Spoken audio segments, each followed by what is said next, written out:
magilapay! Nga, sus! Nga na yung magilapay! Kaya wala may sud. Sus, Ginoo! Aliw kaya to eh. Ito kayo. Ako nang itaray manok na kong makiki. Ang akong itiim, ako ni iprinda ni Boss Walter o Bismil.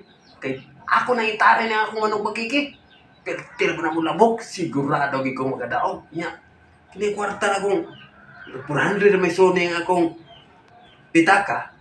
Adi lang din ako gastoon sa.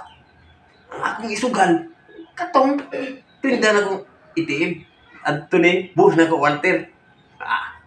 Kay may ka na mo labog na akong manok na makiki. Sigurado ko magabihag na. Narinig ko kwarta si Papa po ng pangayo ko. Pa, tagay ko kwarta.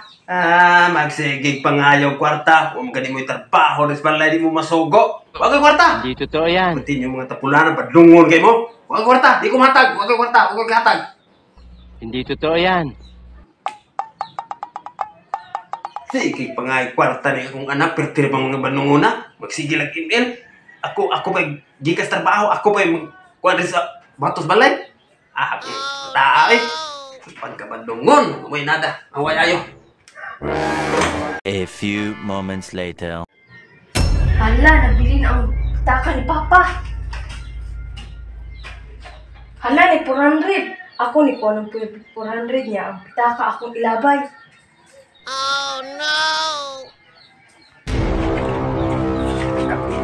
Pagka minatay ba ang akong pitaka na bilin na basod, pagkatukwas kong anak kabadlungon. Ay, sus!